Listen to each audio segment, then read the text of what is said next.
one of the things that I think is interesting is that we had a preview of your class performance before you even started law school.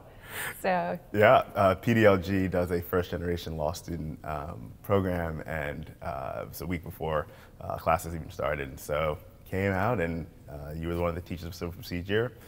Some teachers from all different schools, but I saw you were from Penn, and so I said, well, I'm going there, so I might as well be prepared today, extra prepared today. And so you asked a question, and I raised my hand and answered the facts, which I always find to be the easiest thing to do. And from there, you amended my good answer, and the rest is history. It was a good answer.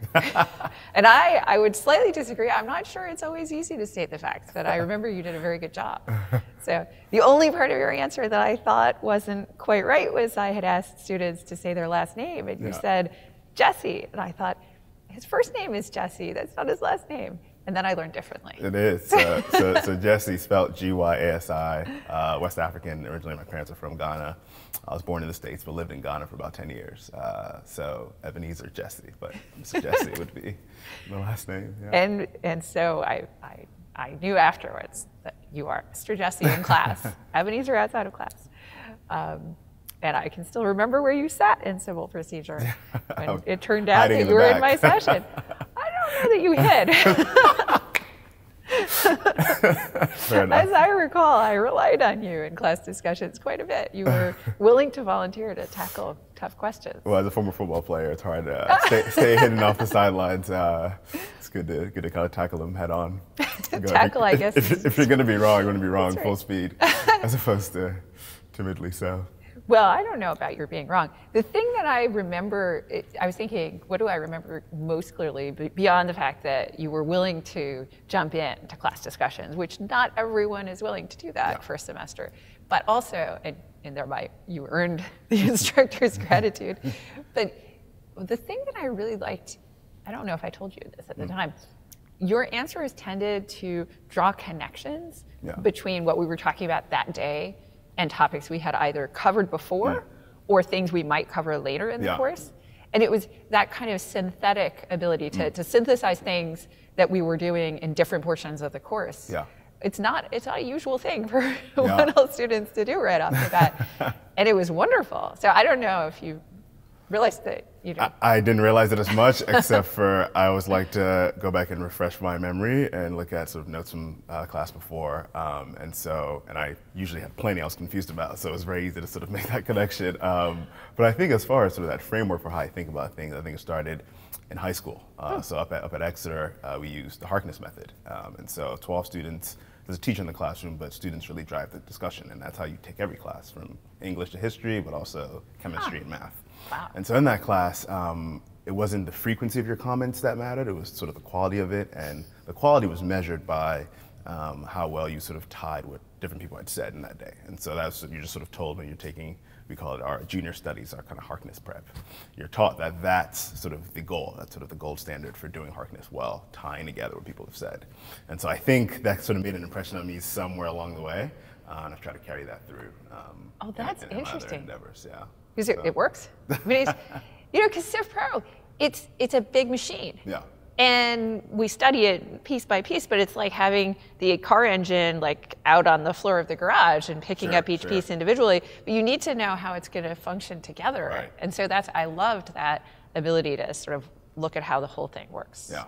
You know, as a system. I attempted. I tried to do my best. And now we're back at it. Yeah. So federal courts.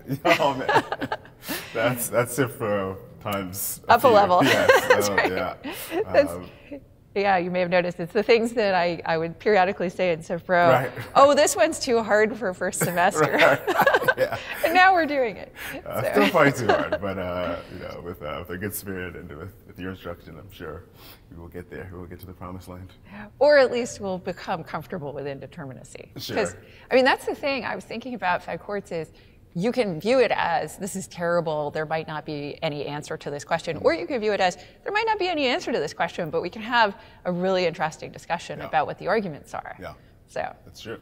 That's very true. So I was thinking back to something I distinctly remember besides just how gracious you are when students answer questions and we're not on track is how thoughtful you were sort of outside of class, both in office hours and responding to emails that students would send. And so I just wanted to sort of talk about kind of, have you always been this way? Kind of how did you sort of develop this ability to really make each individual student feel like they're the most important one? Wow.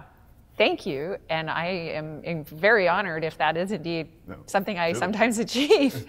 I would say, I don't know if I achieve it really, but I'll take for purposes of argument, I will say. You can ask my classmates; they will second this. Well, I will say, to the extent that I achieve that, I would credit it initially, sort of going all the way back to my time in law school, to Professor David Wilkins, who was my civil professor and has been a mentor of mine and also an example ever since. I think I took every single course that he offered at my law school. That poor man was probably quite tired of me by the end. But he had that ability. If I somehow appeared in the doorway of his office, didn't matter how early it was in the semester, he would say, "Kathy, Struve," and he would know our names. Which, number one, it was a large section, so that in itself was impressive. And then he showed that kind of concern and that ability to. I can't imagine how many people he mentored over the years, all simultaneously, because we would pop up at various points in time. Like when I went into law teaching, I got in touch with him again and asked for his advice. So when I did get my first teaching job here at Penn, my goal in teaching civil procedure was to be as like Professor Wilkins as I could. And I think I've probably drifted. Yeah, he's an amazing role model. I've drifted because our scholarly interests there's not a perfect overlap. So he taught it more as civil procedure as a course in the law of lawyering and professional responsibility, because his field of study is the legal profession, and I drifted more off into the Civ Pro Fed Court side of things. So the topical focus of the course maybe is not the same in the way we do it, but I still aspire to that. Well, we aspire to be like you, so maybe one of us one day will teach procedure students. Well, that's another thing about you that I think is very interesting is you're an experienced teacher yourself. And so I'm curious if that sort of informed the way in which you experienced 1L year. Because you could watch what each of us was doing in the classroom and think, about your experience with, a different type of student, a different type of subject matter, but in some ways there are things that carry over across teaching. So. That's experienced teacher is definitely a bigger nod to me than I deserve. But I taught for a few years in Baton Rouge, in Louisiana, teaching an underserved community there in North Baton Rouge. And I think definitely realizing that the sound of my voice is great and getting up there and lecturing is awesome. But ultimately, it's particularly with the population of students I was working with in middle schoolers, sixth graders. Attention and engagement is a prerequisite to any learning. And so really thinking about ways to sort of craft the lesson plan to draw out responses and make students think, talk to one another before sort of sharing out loud was really helpful for me. Whereas, that doesn't really map on here because here students just want to hear from the teacher. But I think I learn, in a similar way that I sort of wanted to teach, which is to be engaged, to have questions, to start firing, and eventually some will stick. And through sort of that messiness, I begin to learn. I'm sure some of my classmates would prefer it if I just was quiet so you can just tell us the right answer, but I figured it added more to the dimension of the class. So. Oh, I very much doubt that any of your classmates would prefer me to just lecture that. No, I think there's so many values to the Socratic method, but one of them is I continue learning. So through our class discussion, there are certain themes that carry over across from year to year, but then there are some class discussions where something takes a different turn and you have a little bit of a debate about something and you see something in a new way. Yeah, so That's true. I enjoy it.